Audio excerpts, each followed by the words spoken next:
Hi, this is Leslie Lowe. You're listening to Music Existence.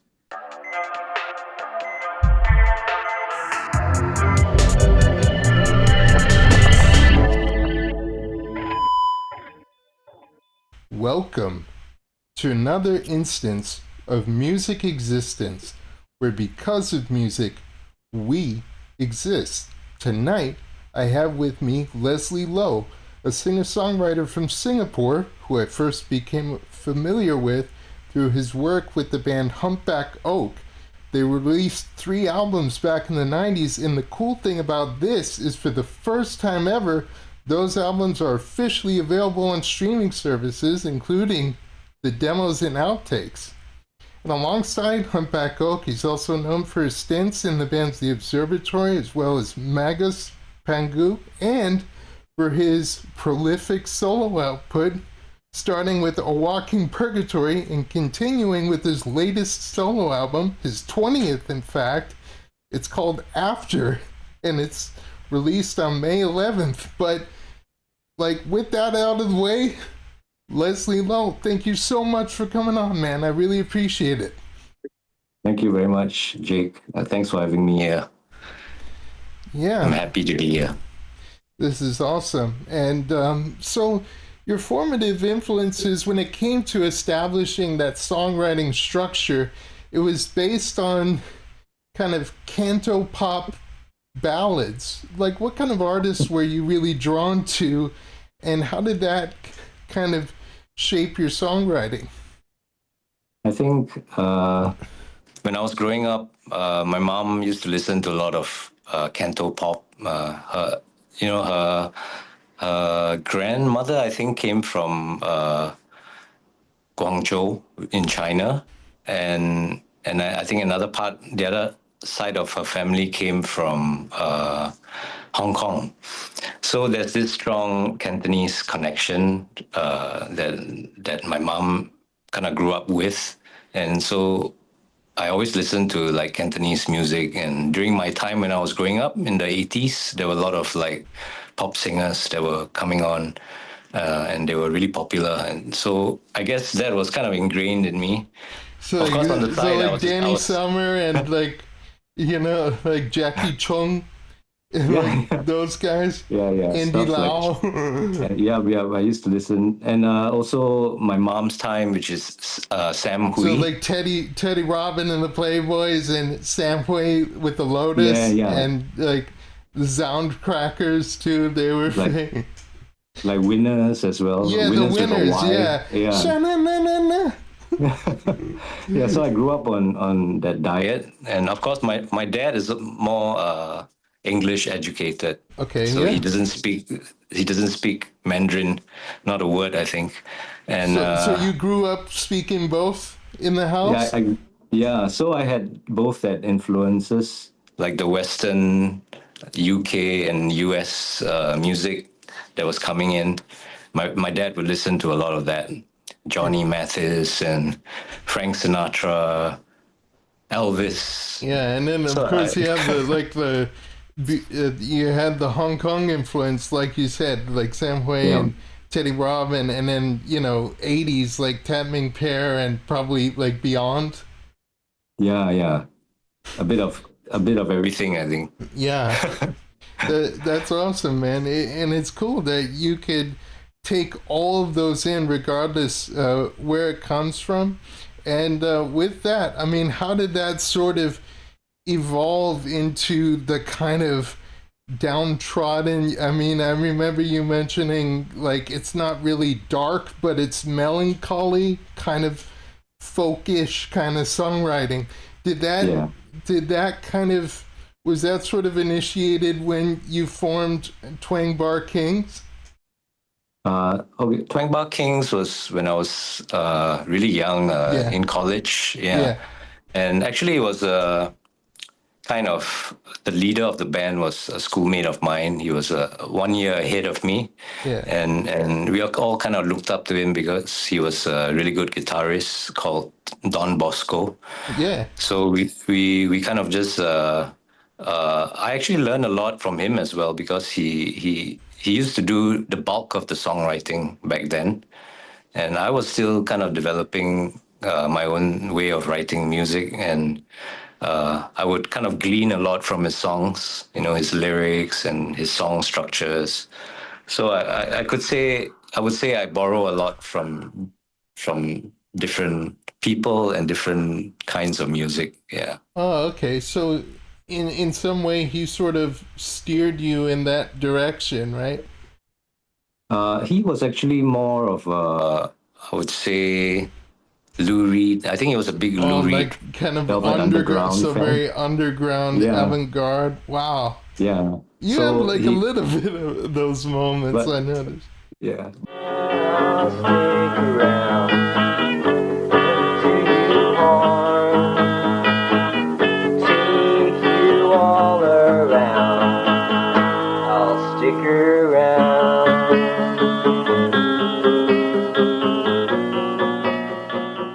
But not so much of the melancholy. I think the melancholy was just me trying to express myself.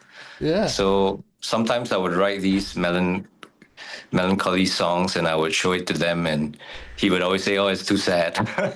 Too you know. sad. So I kind of kept those songs for Humpback Oak actually. Yeah. So there was kind of a clear difference between Twang Barkings and Humpback Oak. Oh, okay. So like by the time Humpback Oak came around, that was 91. I was born in 91. Oh, And you okay? yeah, and in January 4th, 1991, I had this premonition that one day I would interview Leslie Lowe and he would talk about. Really? Well, your dream came true. Yeah, it's good. But so Humpback Oak came together in 91, and you had 3 demo tapes. You had Mojo Sessions, and then what was the other one? The Songs Will Always Be There? Songs will always be there. Yeah, And yeah, and moths then and bagpipes. Mobs and Bagpipes. And you get Yeah. a lot of like early versions of like Father Floyd. You better make a movie, hey, Father Floyd's in a bad mood. You better make a movie, hey, Father Floyd's in a bad mood. Finer Life, which was originally called A Finer Time to Be or No Finer Time to Be No Alive. final time. Final time to be alive. It's more like a dull life calling with me. Man, like I recognize like a lot of those songs, and obviously they have like kind of minor changes, but like I also see like a full version of the song Cretin, and it's only available in like interludes. You owe it to yourself, you melody maker. Your laughter is always a little lit. You don't look like one, but you sure do behave like one.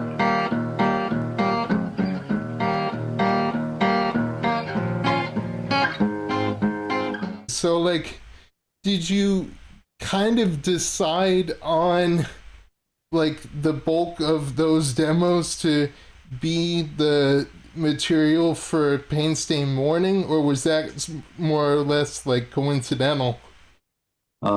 Those give you a bit of a background. Like when we did the 3 cassettes, it was kind of over a period of 2 years, I think. Oh yeah. And we were not like signed or anything to any record label. We were just releasing these cassettes on our own.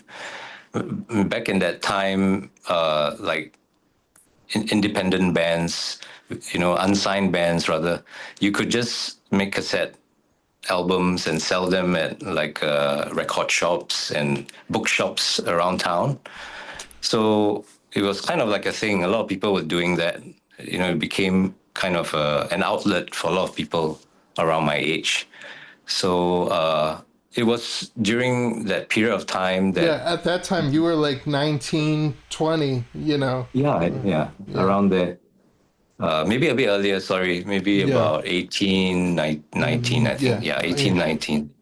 Yeah. And we got, after the release of those 3 cassettes, we got noticed by Chris Ho, actually. Chris Ho was the first one that interesting story is that It's my inevitable previous that Chris O enters the yeah, conversation one way yes, or yeah. another.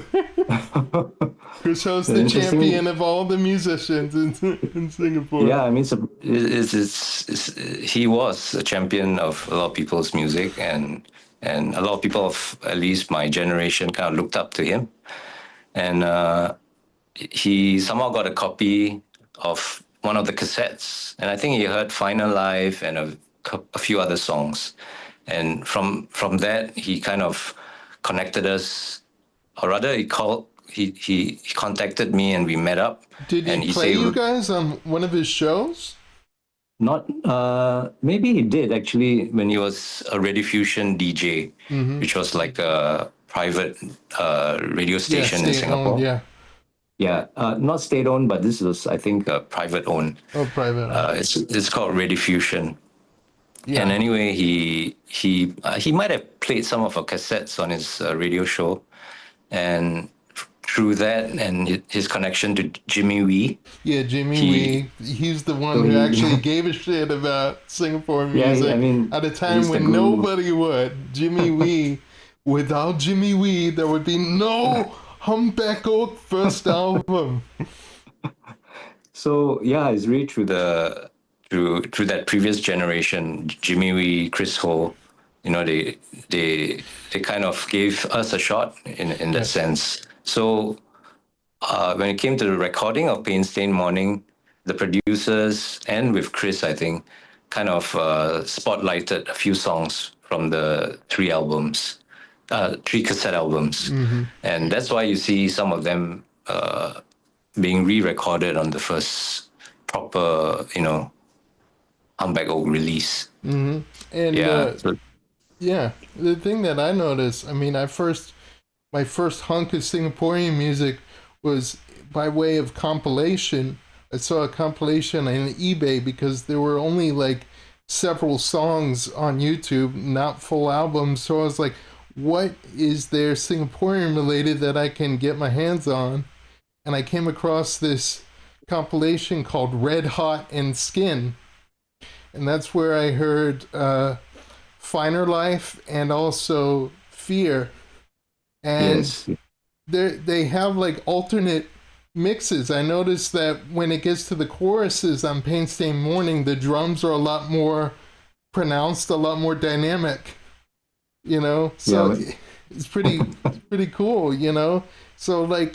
So do you remember like getting on that Red Hot and Skin compilation, or was that something that you noticed kind of after the fact? no, I think that was kind of our first intro into the recording studio world, professional Oh recording wow! studio. Oh cool. So Yeah. those were exclusive to that compilation, probably. I think yes, that those versions were exclusive to that compilation because for the album versions, I think we remixed it, and I think we might have recorded like different drums. Yeah, for different it drums. as well. I noticed like when it gets to like in Fear, like the drums are like Yeah, much more instead of pronounced, like right? Spin it to your mind. Can you draw the line? Well, you know the reason for error. Down to the low life, well, do I like it? No finer time to be alive. It's more like a dull life crawling with me. Oh no. So it's really cool. And I noticed Pain Stained Morning has, Deep Door Down and like Void and like all these sort of like, melancholy like singer-songwriter kind of songs. And Circle Square, that was another kind of big one that I remember. But man, when I hear Lucifer and that, what was that in the intro? Is that like an electric violin? Yes, yeah, spot on. Wow, It's so electric like, violin. yeah, so like, how is that like integrating that electric violin in throughout the song, really, because it starts off like kind of just regular, and then it gets like really heavy, almost played like a guitar.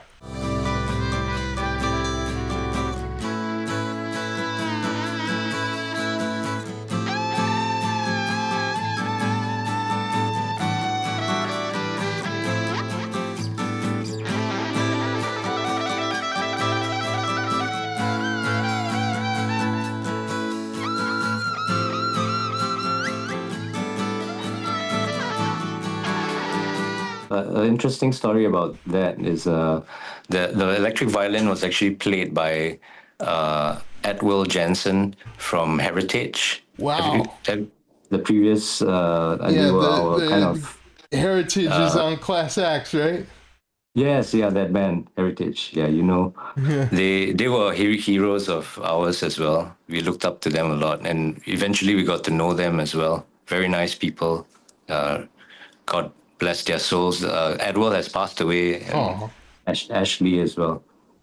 But Edward was kind of my producer that worked on Pain Stain Morning. His name was Frank, Hmm. and there was another producer called Shah as well. Yeah. They felt the song Lucifer kind of needed something during the intro. So I think it was either Frank or Shah came up with the idea of getting Edward, and of course I said yes, yeah, definitely get Edward in. So Edward came in, and I was there for the recording, and he basically nailed it in one take. That Wow. Yeah, that thing, he was like, he just heard the song like a couple of times, and then he just went in and he nailed I it. mean, those are Heritage are like veterans of the scene. They go way back, like Yeah. way beyond Class Acts. They were Yes, like yeah. one of the, you know, pioneering sort of Singapore bands. Yes, yeah. Definitely. When I was a kid, I used to go to the substation garden, which is Yeah. an institution for shows, live gigs, and all that, and art events and Yeah, I stuff like that. remember the substation. That was like Yeah, a very important venue in Singapore, kind of alternative spaces. yeah. And I saw Heritage play there live. Wow. I think it might have been a Sunday or Saturday and afternoon. It was really Yeah. nice. Everyone sat around them, and they played in the garden, Right. and I bootlegged it. Wow, of course, of Listened to it course. nonstop, and yeah, they were really great. It was, and their brother Gordon was still on drums then, uh, and the guitarist was Chris Ong. They were really Chris great. Ong, wow. That's So really yeah, awesome. I mean, so that's how the Lucifer kind of ended up having this electric violin sound going through. It was Yeah, great. and like yeah, and just the real mood setters like Finer Life and like actually come to think of it, I actually did a cover of Finer Life. You can find it on Oh, the YouTube where I oh, posted this interview. Yeah. okay, I'll go and check it out. Yeah, Thank yeah, you. it's good, but like real mood setting tracks, like Finer Life and Lucifer and Circling Square, I think is the one that a lot of people sort of gravitated to. Yeah, surprisingly, yep. Yeah, It is still being remembered now in some way or other. Wait and see, I'll wait and see till she sends for me, oh honey, when you send for me, I'll be there for you, anywhere, Circling Square. yeah, and of course for me, it's like Finer Life. I mean, like, oh, you still remember I said, pull the trigger and aimed it at his head. It's like, was that like personal experience or like just imagine? No, I mean, we don't really have guns here, but I guess I was just just kind of trying to live in some sort of brain or some sort of headspace when I wrote that. Yeah, you know, when you write, sometimes like you just see whatever comes out and you kind of work with it and mold it, and sometimes it's not entirely personal. Sometimes it's just playing with words or something that sounds nice and grabs your attention. So I think that's how it came about. Wow, Yeah. and even the I mean, title, yeah, pain I mean, stained other. morning, right? Oh yeah. Oh yeah. That's right. Painstained morning.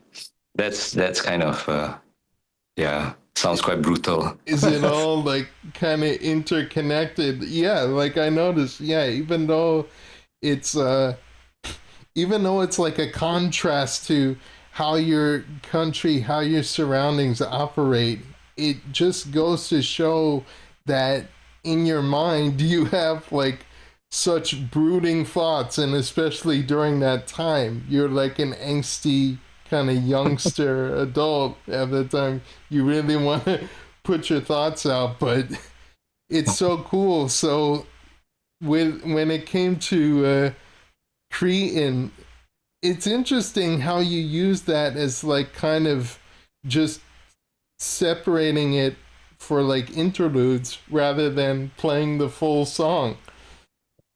You know, actually, that's a producer's suggestion as well. You know, Frank, I think, suggested that I think it was towards the end of recording a lot of songs, and he was thinking this album needs kind of like connecting bits throughout. You know, like maybe fillers, if you want to look at it that way. And he came up with the idea, why don't we split up, you know, Cretan in, and kind of, you know, bookmark the album at certain points. So it kind Wow. of worked out quite well, actually. It was actually recorded in one go. Yeah. Wow. So like how many days did you spend on it? Like The album yeah. actually took maybe about a year and a half. Oh, okay. Not every day, because I think I was, you know, we have national service here. Right, yeah. I was kind of enlisted at that time, and I was busy most weeks, you know. So every time when I came out on the weekends, we would record. So it kind of was over a period of time that we did that album. Yeah. Yeah. And I love the cover art too, like a paint stained morning, like just it's very simple, but it's also like very very brutal, you know? Like that was the approach. That, you know, that was just by chance, actually. We were I was with the photographer, Ho Kin Fai.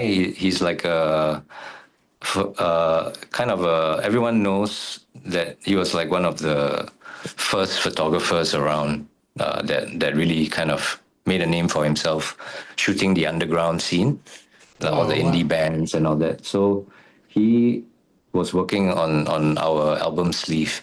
So I would spend like certain afternoons, we would go out and take photographs and all that stuff like that. So that's why you see there are a lot of photos, because the concept was like each song should have an image. Right. So we just went around taking photos, and we were at this park by the coast, and Labrador Park it's called, and we were just like walking on the beach, and we saw this thing. This I'm not sure what it is, you know, uh, on the beach, you know, and he just took a photo of it, and like many weeks later, when we were looking through all the photos, we just felt that kind of was quite apt for the album cover. So that's Wow. how it turned out. Yeah. That's really cool. And like to like segue that, my introduction to your second album was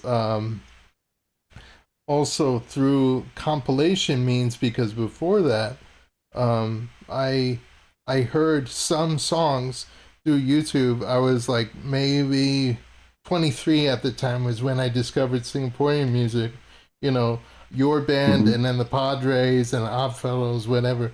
But it was like I heard "If I Am Weak" Yeah. from 12 Stories. I was like, where can I see that movie 12 Stories? And then when I saw 12 Stories, I saw you also have this song called Bridge, when the guy is like end of his rope and he's thumbing through the CDs, and then it's like you just hear like everyone around, like everyone around. Everyone around,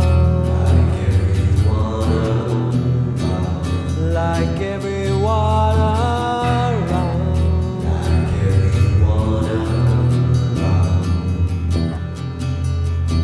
all the trains have lost their rails, all the fish just lose their scales, all the flowers left too pale. Like you just hear that in the distance, Yeah, and I yeah. was like, "Whoa, is that a Humpback Oak song?" And then it ended up on Ghost Father. So I remember seeing Ghost Father. Like, this speaks to my contention with Singaporean music. I found Pain Stain Morning no problem. It was like $5 on eBay. But then Ghost Father, it's like $200. What, really? Yeah. So it's good that you put all the albums up. But anyway, like, I finally got it like right when COVID was starting. I got it from Not for China, 200, I hope. from a Chinese seller for $10. And Okay. I was so scared. I was deathly scared because I thought the virus would get on the CD and then I have to quarantine. But it's like Ghost Father is it's a lot murkier, you know? It doesn't have that straight up kind of folk rock vibe. It's like drenched in like reverb and all of that. So you have songs like If I Am Weak, like Bridge, and I was wondering, like, where was your headspace at that point? You first started out writing from a very brutal place for Pain Stain Morning, and then Ghost Father is a lot more thoughtful. That's what I think of it, right? Yeah, I think I was at that time in kind of in a polytechnic, learning Right. how to do films and also to record music at a multi-track studio and stuff like that. So it was actually my fault that it's all reverb drenched because I kind of produced the album. Oh, so it wasn't intentional. It wasn't a stylistic thing. It was like purely your level at the time sort of thing, and it just ended up that way. No, it was stylistically what I was going for. Okay. Yeah, kind of different from Pain Stain Morning, which was a lot more well produced professionally. You know, I was working with really talented engineers, and whereas when it came to Ghost Father, I was kind of going for kind of like I was listening to a lot of like Red House Painters, Yeah. American Music Club, Yeah. the bands during that period of time. So a lot of it in my mind is kind of very reverb drenched. So I kind of maybe added quite a lot, thinking that, you know, like it'll be. I mean, I kind of liked the way it sounded. I actually still use a lot of reverb these days. Yeah. So yeah, it was just kind of an attempt at kind of doing something in that flavor. And I Yeah. like how it turned out. Like especially with the song "Ghost Father," you in your demos you had an electric in the demos and outtakes. You actually had an electric version of Ghost Father, which I thought was pretty Oh, yeah, interesting. yeah. It sounds like kind of has like a different kind of emotion when it has like electric guitars. Never had ambition to take me far back behind the scars. wish I had an image or something to adore. What for, you ask me, so I'll tell you. Yeah, that was actually supposed to be the version that I was gonna use on the album, but while I was recording it, there was some mistakes here and there, and you could even hear my pager beeping. I mean, back then we used pagers. Yeah. And my pager was beeping when I was doing my vocal take, and everything got leaks onto it. So that's why I did another version. And by the time I did that, I think I was in a slightly different headspace. So it ended up sounding more acoustic than the first version. I live with my mother. I live with my ghost father.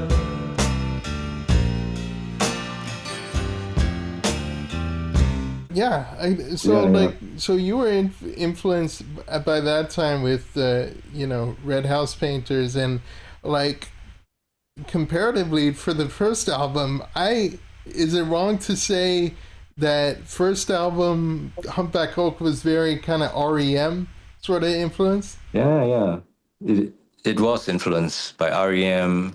I guess listening to REM a lot, and also the like America. I was listening to a lot of America, Neil Young, and and Crowded House. Oh, okay, yeah. So everything was kind of in that stew pot Yeah. of influences. And then Ghostfather was again like very kind of lot moodier kind of influences, like stylistic, lyrical direction. I mean, how would you describe like the evolution of your lyrics between both albums? I guess for Paint Stained Morning, because I was listening to a lot of REM, and definitely I was influenced by how Michael Stipe was writing his lyrics as well. Yeah. And in some ways there's a bit of that in the songwriting, the lyrics. But when it came to Ghostfather, I was kind of trying to be a bit more confessional and singing from the soul, I guess, and whatever I was going through like at that more time. vulnerable, right? More vulnerable. Yeah. Like If I Am Weak is like a lot of people remember that song, that you did, especially when it plays at the end of 12 Stories. It plays at the end of the movie, it plays at the credits. If I am weak, whose strength should I seek?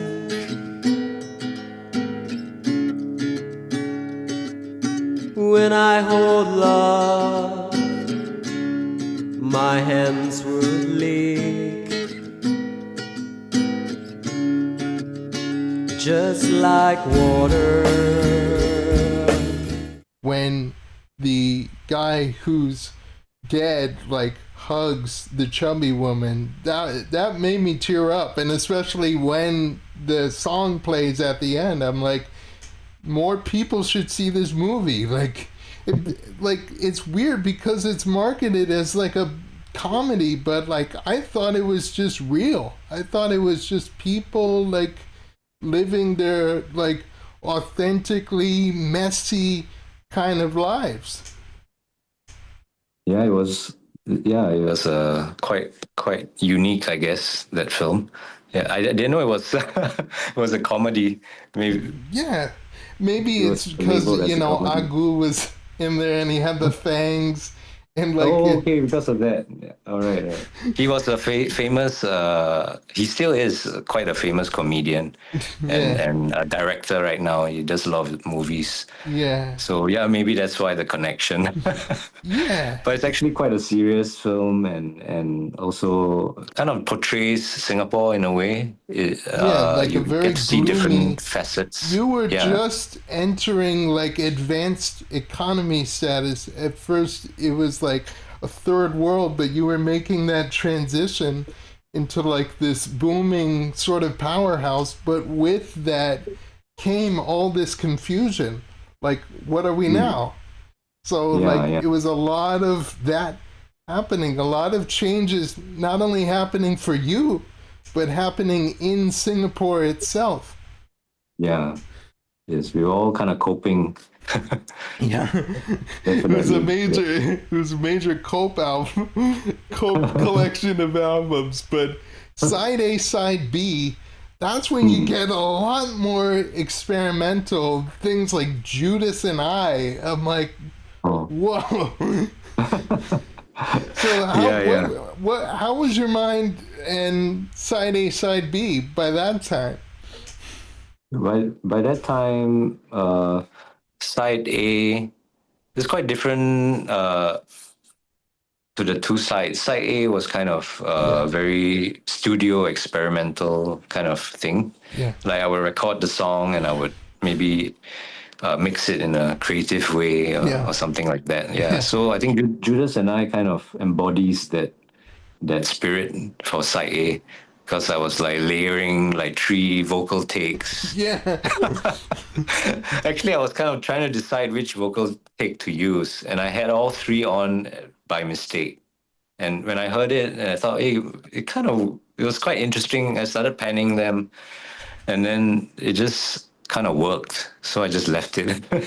Raise the legs, spin the razor, cuts the teeth on the nose, toss the Steve. In an answer you can laugh. The joke is old, but never enough. Oh man. And It then happened what? by mistake. Oh man, so it was another like unintentional thing, but it kind of worked. Well, what other songs from that album like stand out to you when you I think think of that album? I think for side A, it would be maybe the last homegrown Lost Boy. Right, yeah. Until now, I still play that song.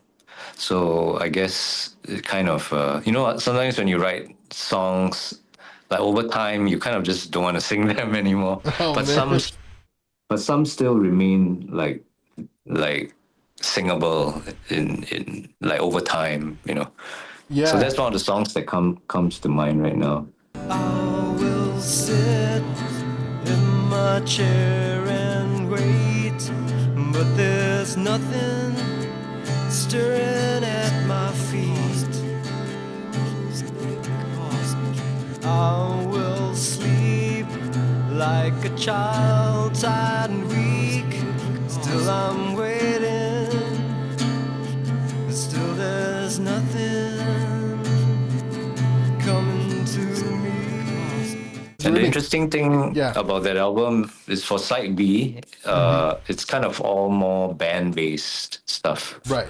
So you can hear the 4 of us playing and kind of sounds like what we sounded like even before Pain Stain Morning. Oh Like the wow. 4 of us jamming in the studio. Oh yeah, yeah, So, because side B. when it comes to like no finer time to be alive, that demo, it has like more of you involved in the song. It's not Yeah. just Leslie with a bunch of backing instrumentation. It's more like and you're right. There is like a jam sort of feel, a very like relaxed sort of feel to it. Mm, yeah. It was nice to also like play with the four of them and kind of work in the studio and kind of we came out with the songs and we worked on the different parts together. It was a good experience. I'm just one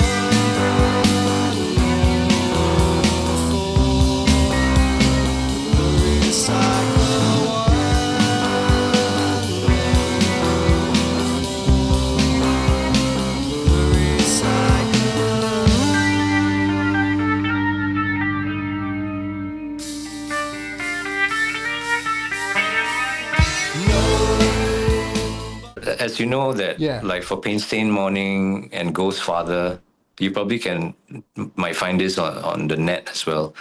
A lot of it is kind of me working with the producers. Right. At times, like the rest of the members weren't able to be at the studio, and we would just kind of work around it. Like maybe I'll play bass or the producer will play bass, Right. and we would just build up the songs that way.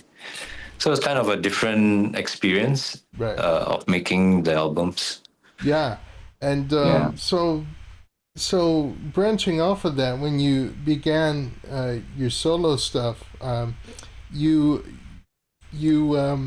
debuted with a Walking Purgatory, and I was thinking about the song West Coast.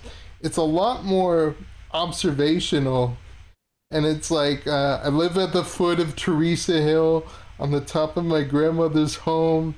I believe that even with her sad passing, with her memory, I am not alone. I'm like, wow. Mhm. So like you you go from being like very brooding to very confessional, and now it's like you're taking in with your solo stuff a lot of imagery. Oh, I Yeah, never saw it that way, but yeah, yeah. I you're right. mean, so what kind of, so if you never saw it that way, so what kind of direction were you thinking of with A Walking Purgatory? Uh, I think I was at that time. I had just got back from from uh, LA. Actually, I was sent to LA for about a year, and I Hence was kind the, of yeah, hence the West Coast title, right? So, maybe that too, yeah. but because I lived on the West Coast in Singapore as well, Oh, so oh, that's okay. maybe Wow, that's a coincidental. thread. There's a thread running through it. But yeah, I just got back from there, and I was there for about a year, Hmm. and and I was kind of working on this solo album because I wasn't doing much at that time with the band. So I was just kind of writing from the heart, actually. Just my grandmother just passed away as well, Right, so I was kind of missing her, and that's right. how that song came about. Why does she have to go? Why can't she stay here? All the West Coast will be missing her.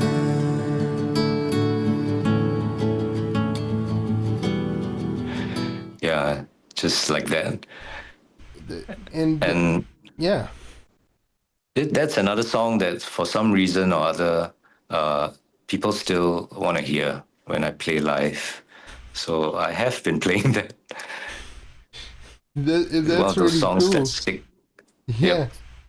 Um, and I mean, it is like a very poignant song, so it could mean a lot too. It's not just a favorite of theirs. It could, like, when you think back to your early material, I mean, I mean, when I noticed like a lot of Singaporean artists from the 90s, that era, they're very indifferent to their albums, and like they're very hesitant to do re-releases or like any sort of like thing. But like I was very lucky because you re-released your albums, like two of which were like extremely hard to find. So like when you go back and like kind of listen to all of these like songs again, like you still kind of feel proud of them.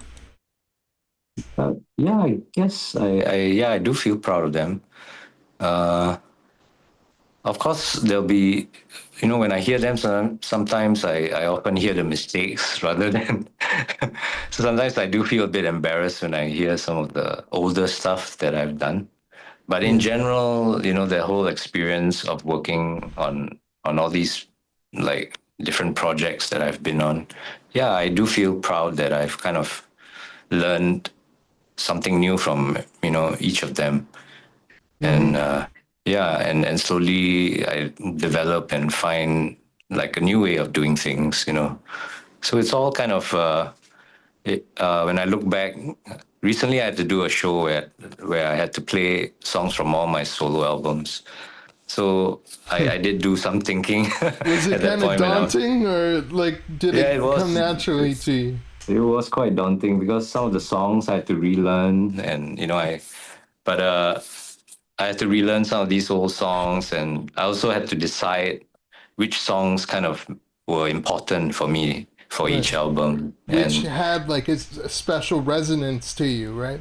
yeah, that's right, exactly. So that, when I play them, it kind of like comes from a place where I feel kind of during that period that song kind of made me want to do an album, Right, that sort yeah. of thing. Or maybe when I was doing an album, I hit upon that song and then I realized, oh, okay, this is the pinnacle Oh of that wow! So album. like when That you sort of write thing. songs, like right from like let's say you have an idea or you have a song like fully drafted out, does that inspire you then to make a whole album, like Yeah, kind of so based around that song?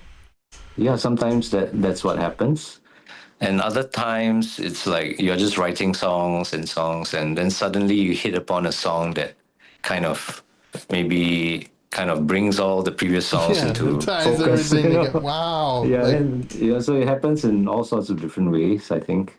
Yeah. yeah, I mean when I heard Observatory, I mean that was which album was that? I think it was 2007. It was a far cry from here, Uh, and coincidentally, that was also when uh, you produced Singapura Uber Alice. And like I heard like Chris Ho was talking about that, how it like took a year to produce because you were working on the Observatory album like alongside Singapore Uber Alice. I think Singapore Uber Alles, I wasn't involved actually. Oh, really? Maybe I was Yeah. actually involved Yeah. on Lucifugus. Oh, Lucifer. Yeah, Arkan Lucifugus, Temple, yeah. right? Arkan Temple. That's the one I was involved with Chris. Yep.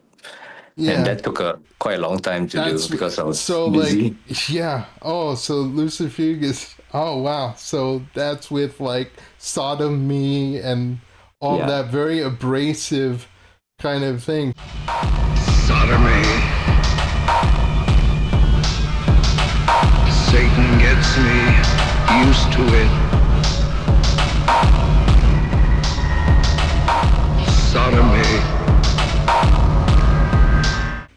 So like with Observatory, going back to Observatory, was that kind of you going in more of like a experimental, but also kind of, I don't know, like it's like really heavy. It's really heavy sometimes.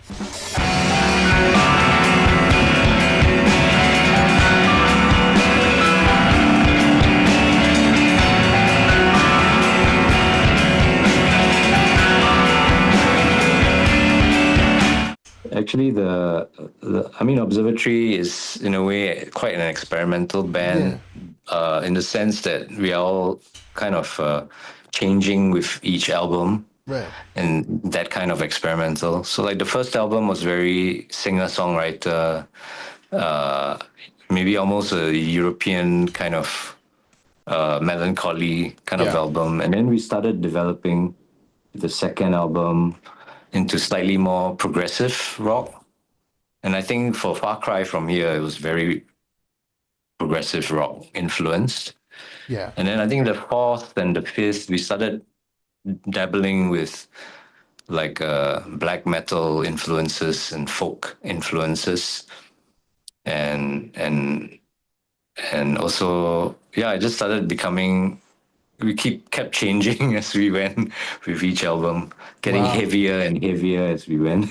In the face of remorse, the attire manacles.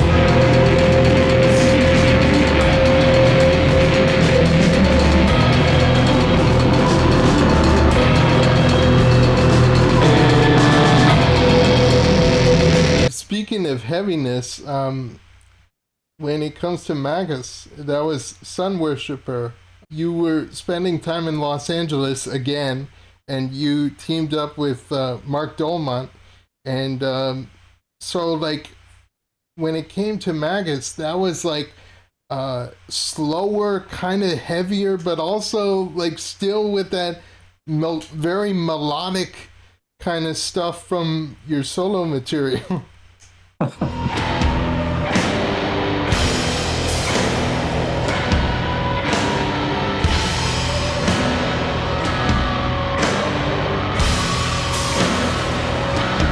I guess it's like all instrumental. Actually, Yeah.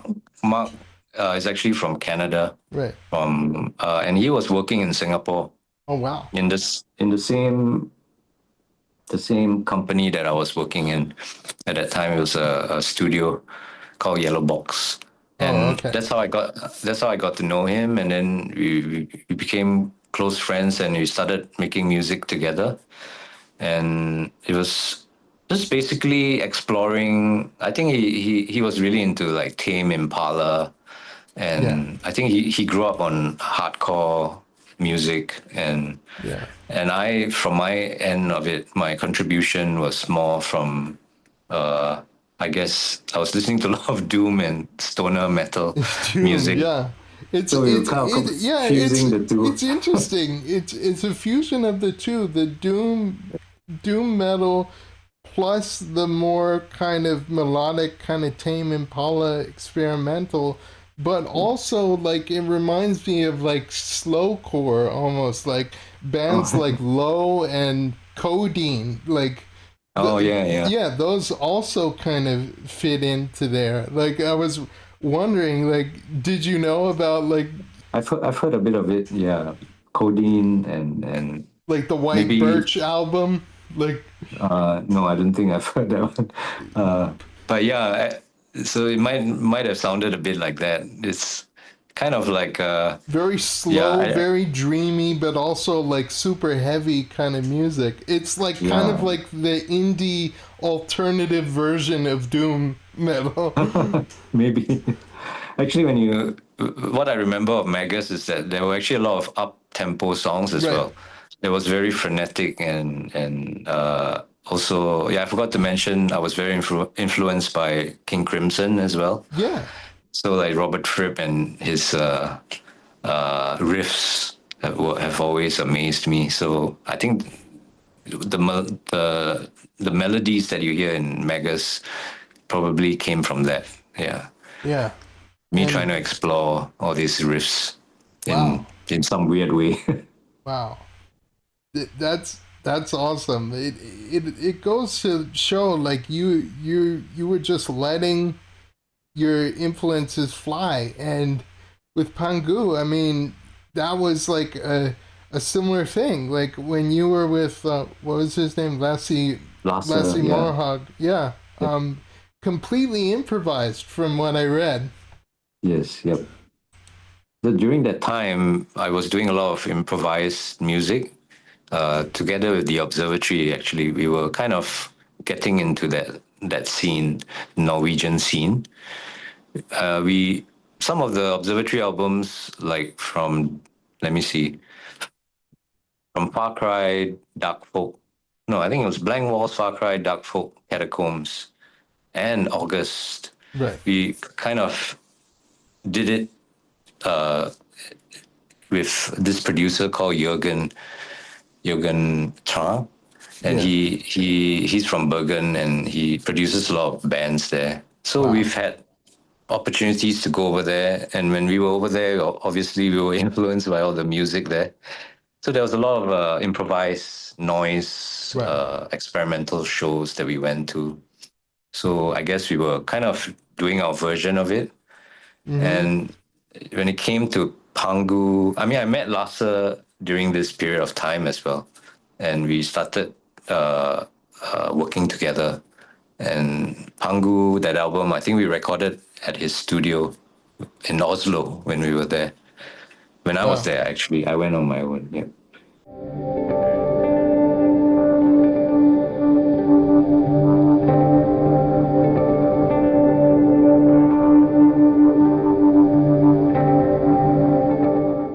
When I first got into your solo stuff, that was in 2014 with No Such Thing as Ghosts.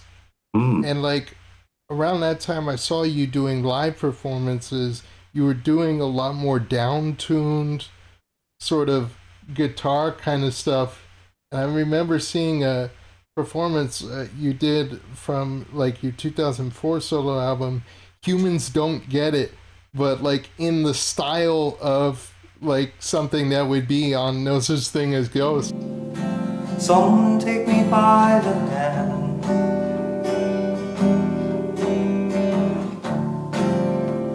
I feel like a fool, I'm just standing there.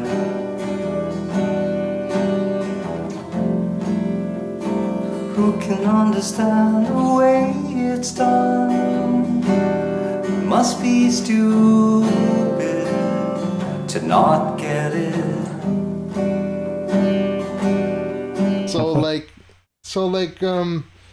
I mean, when I first heard No Such Thing as Ghosts, I first heard the song Helpless, and like, you know, like living on spare change, like it's like, oh man, like what was that influenced by at that time? That song, that song was actually, I think, Despair. Yeah, Despair. Yeah, I was kind of Despair, just yeah. writing about Singapore, I guess. Yeah. What was going through my mind at the time? Okay, No Such Thing. That whole album was actually recorded in Bali, Wow. Indonesia. It's I went there ironic for because it's a very kind of gloomy album, and yet you're in Yeah. paradise. Yeah, I did all the music when I was kind of on a short holiday over there. I recorded everything music-wise, and maybe I did a few vocals here and there. And I came back to Singapore and finished off the album. During that period of time, I think I was a lot of people, at least in my circle of friends, we were all feeling very, how would you say, politically charged. I think there was Right. Yeah, yeah. an election that came on, and basically Singapore has been a one-party state for a long time with a minority Is it opposition like the New parties. Labour Party and then the PAP? And there's always that discrepancy. It's like one party Yeah. is like way too tiny for the PAP, and it's like it's a Yeah, huge yeah. mess because you dare speak out and then you're like sued for the rest of your life, right? Yeah. I think people know that about Singapore. So we were kind of, we had an opposition party that we were all rooting for. There were a Right, few actually, and I was rooting for a few of them. And Not the band one of opposition them, party, but another one. but they won, I think, and I can't remember the Oh, name man. in that year. Oh, okay, my memory is hazy. But anyway, like the sentiment was, I was just basically trying to put into words what I was feeling, or what everyone was feeling Yeah, during that like time where does the in money all Singapore. go? Like what? Yeah, In yeah. whose pockets does it belong? Mine are empty, yours are full. No, Yeah. there is no heart here. Oh man, I love that. I love that, man. Thank you. I mean, I'm seldom very political, but I think maybe on that album it's like the most obvious, I would say. Yeah. No, there is no heart here. Just a certificate of entitlement. Just a certificate of entitlement. Just a certificate of entitlement. Just a certificate of entitlement. And that's just really, it's really cool how you're able to like put that all together. And throughout your solo journey, it's always like you return to like certain parts of yourself, like stylistic wise. Sometimes you're more downtrodden, sometimes you sing like higher, sometimes you get more experimental with soundscapes. And then when we get to After, it's like the interesting thing with that is it was was it a bunch of songs that didn't make the cut? Yeah. So I most of them kind of like, you know, when I work on an album, sometimes I would write too many songs. Right. Oh That man. yeah, right Even towards like the end. you have like 20 albums. You have like 20 solo albums. You're so prolific solo songwriting wise. Wow. Yeah, but they may not be great songs, you know, like at least in my mind. When I write Right. them, I just write them. And I guess I have this tendency to finish the songs, whether they are good or not. So I'll just write and finish and add parts and all that. And then during the process when I try to sequence the album, I would drop some tracks, you know, those that didn't fit. Or maybe there were too many songs in that style. So I would drop one or two. So I ended up having this pool of songs that ended up on After. So because many years later, when I was compiling After, I realized, hey, actually these songs are not that bad. You know, when I listened to them, you know, And then you why made did sure they I were throw them all away? like consistent production wise, right? Because Yes, yeah. yeah, if you were to just compile them and they were had like all these different types of studios, would sound like kind of weird, you know? Yeah, exactly. Yeah, so I had to do a bit of mastering, and you know, I also kind of sweetened up some songs by adding a vocal here or maybe a drum part here or something like that, just to make it flow a little better. Yeah. Oh, So it was quite cool. an So interesting process. are you more like a multi instrumentalist, or you just kind of do what you can? Like you're obviously proficient on guitar, but you do like other instruments too? I I started out learning the piano when I was a little kid. Oh yeah, yeah. So I used to go for piano lessons and all that. And then when I was with Bar Kings, I was playing drums. Oh, Actually, when I was with Humpback Oak as well, first thing I was playing was drums. And but on the side, I've always been playing guitar and bass. right. You know, so I think my main thing is really guitar. Yeah. But how things turned out initially, yeah, I was a drummer initially, and I always loved drums. So when I go into a studio, I always go to the drums and I will try to play something. And the drums are like the foundation. So you're obviously, you know where, the rhythmic accents should lie, when it comes to, setting up that bed of like Yeah, the rhythm section. yeah, I think that's the one of the most fun parts about creating a song.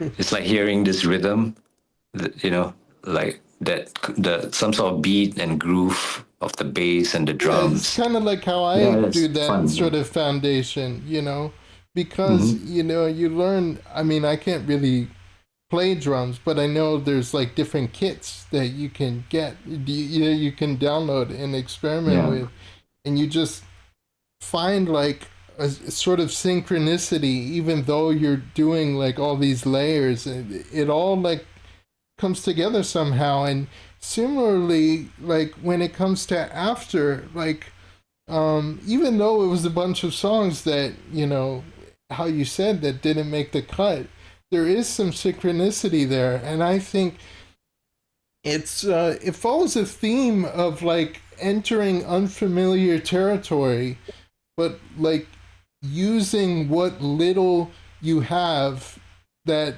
still resonates, and then you're able to make an impact, even if you're a little bit messy with it, even if you don't know what the hell you're doing, like in this whole new world that you're a part of. What you focus on, what you can do, and that's kind of like what I surmised from After. When life throws a curveball, when you thought you were in control, but no, you're not. But you use whatever you've got to crawl. yeah. I guess you kind of focus on your strengths, or in the context of the song, it's like you kind of try to pick out what's the essence of the song, and you just kind of, if you work towards that direction, everything else kind of fits in. All the other parts will be the piece of the puzzle that supports the highlight of the song, Yeah, and in you that sense, I mentioned, guess. Yeah. yeah, you mentioned like sequencing the the tracks, and like that's so important because they end up like bleeding into each other really well. Oh, thank you. Yeah, I mean, when you were going through the sequencing of the albums, did you listen back and were like, "Hey, I actually like how that song sounds on top of that song." Yeah, yep. I think a lot of care has been put into doing that. I learned that from like Frank and Shah back in the days when I was doing Pain Stain Morning. You They know, kind like of make sure the songs are meticulously. connected somehow. You don't want Yeah, like a yeah, hodgepodge of like bullshit. yeah. So he had like different sequence that he would play, and he was like, oh no, this doesn't work, and then he would jumble them around again, and then back then it's not so easy, you know. So you have to read up the cassette or something like that and Oh follow a yeah, certain because you were working with sequence. tape, right? You had to Yeah, that's right. resplice, recut. Oh man, exhausting. You didn't Yeah, work with like sound tools at the time. It was like 2 hours to render a song, and then yeah, exactly. Pro Tools was kind of brand new. That was only like a few years old. But you were working with tape. But like, how do you feel about like the sequencing of albums? Did you find like ones that sounded like pretty, some sequences of your albums that sounded like pretty damn close, that were like a close second to like the final one that you decided on? Like a Yeah, runner up sometimes. track sequencing? Yeah, I mean, sometimes I would have many different sequences, and then it would just keep evolving and evolving because like it just didn't feel right. And sometimes you're almost there, but somehow when you play it through, yeah, it sounds nice in the beginning, but towards the end, something is not right, or it loses my attention, or something. Then I have to either drop a track or re-sequence the thing. And but generally I would think when you sequence, this is just based on what I've observed, Right. the pros, how they do it. It's like, of course, you start out with a strong track, you Yeah. know your strongest track that symbolizes the whole album, and then the second track has got to be kind of catchy too. If not, you will stop. Yeah. And then And by then by the the end, you kind of like sum everything together. You do like a kind of ending track. You don't want another upbeat track that sounds like another single. Like, Yeah, exactly. You don't want to, you don't want to jar the mood. So yeah, so that's kind of how I just go through it, like something that feels right and smooth. yeah. And And how do you you feel know, about after all is said and done? I was surprised actually because after I sequenced, after I put it out, and I heard from some friends when they heard it, they felt like it was a proper album. Wow. It's like it didn't feel like it was done like at separate times. So when I went back to listen to it, I realized, yeah, actually, it kind of flows quite all right. Wow. And yeah, I was quite happy with it actually, That's how really it turned cool. out. How your 20th solo album came out. Wow. Oh, why nobody cares what we're turning into? Nobody has the time to spare these days. When you consider your career that you've had thus far, what have you learned about yourself, not only as a musician, but as a person? I've learned that I am, so I have kind of, when it comes to the way I work, what I've learned is that I was initially very careless when I worked. Oh, And I would just do all these like one take. And sometimes I'll be pitchy and, or I didn't play a guitar part well or whatever, but I would just, based on like time, studio time is expensive, or yeah, I know. sometimes you Just a don't, couple yeah. hours is like $1,000. Or maybe like when I was in school, when I was recording Ghost Father, I would also have to. I had time constraints. Like I've only got 2 hours today. I got to rush this song out. Uh-huh. So I sometimes would do things very kind of a slipshod, Yeah. method, and sometimes the end result is not great. But what makes me stop recording is normally if I manage to capture the emotion. Right. And okay, to me, that's good enough. If I can get the emotion, but I don't get the technical bits right, I would just let it go. But over Wow. time, as I go on, I realize I'm even more nitpicky and I will try to perfect things. And Especially since you have a lot more time now that you're not yes, as now when you have constrained. time, Now you can work kind of at your own pace. And like, yeah. you were constrained by time with Pain Same Morning, with Ghost Father, but like, were there times where you would listen back, even if you did, like you said, a slipshod thing, and you noticed, like, wow, like this is actually like growing on me quite a bit? Yeah, I mean, I do appreciate the little mistakes here and there, but that's what makes it kind of real. Mm-hmm. And I mean, that's the thing about those earlier recordings. Something special about it that, like these days we don't really work like that anymore. But We try to correct everything and, try to make things a bit more perfect, which could be, you got to rein it in a bit. Yeah, which I've been trying to, sometimes I would try to not be so perfectionistic and right, just let things be, you know. And if it sounds like it's giving the right emotion, conveying the right feeling of the song, sometimes I'll just let it be, with the mistakes and all that. So I'm in a way trying to get back to that early days of just like banging it out on guitar, and and singing a like, song. as a person, do you feel like you're a lot more like conscious of like the things that you do care about versus the things you don't give a shit about? Like, you start to become more aware of yourself over time. Yeah, in a way, yes. Over time, I mean, it brings to mind something when I was working on the Observatory album, one Right. of the albums. Mm-hmm. The producer, Jürgen, told me that it was during a vocal take. I was recording some song, Mm-hmm. and then he said that I'm being too self conscious and I have to commit to every note that I sing. Right. You have So, to I really mean, understand what you're singing, right? it's also committing to the note. So Right. I mean, when he first told me, I was like a bit boggled. I was Like, like, "What does he what? mean? Commit?" I thought I was giving my 100%, but Yeah. I mean, over time, it kind of got into me that sometimes, yeah, when I'm singing, I don't commit. I'm just singing. I'm trying to hit the notes but committing to the melody is something else altogether. It's like you kind of already know it by heart.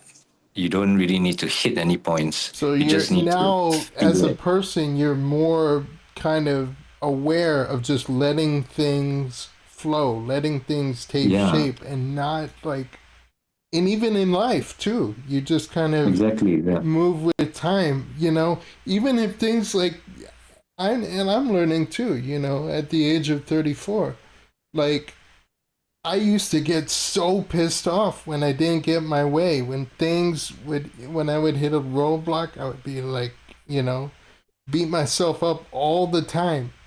But there's always something that you can carve out. There's always another path forward. Yes, exactly. Yeah. I mean, yeah, when I was younger, I was like you as well. I was very, yeah, short-tempered. If things didn't go my way, I would get angry and stuff like that. Yeah. So I guess it comes with age, and it's good that you realize it now that, like, you need to. Some Yeah. things you can let go. It's Wouldn't be fine. like toward people, but it would be like toward ourselves. A lot of like self Yeah. blame, self sabotage, even. Yeah. Yeah. because you can't stop those thoughts from going on and on. Like you Plus- overthink things. Plus, you get like a lot of brooding lyrics as a result. That doesn't help. It helps the songwriting.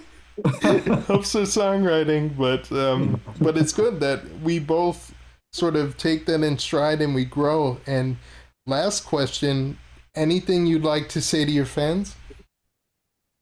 Wow. I'm so thankful that after all these years of making music, there's still people that want to listen to my music, and my fans have been really supportive of me.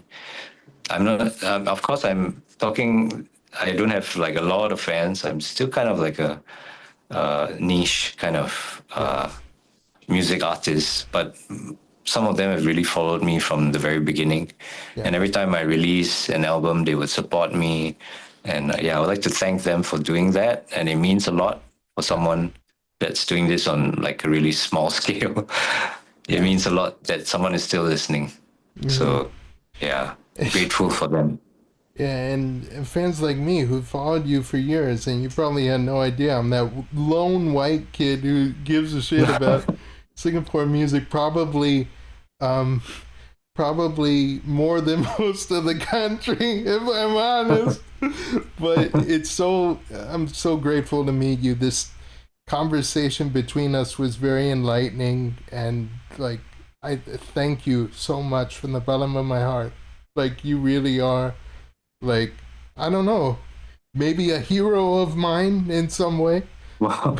But it's good. It's good to talk to you, to have this talk. This is brilliant. Thank you. I'm really touched that you said that. Thank you for listening to my music. Take care, Jake. All right. Take care, Les. Bye. See ya. Keep in touch. Yeah, of course, man.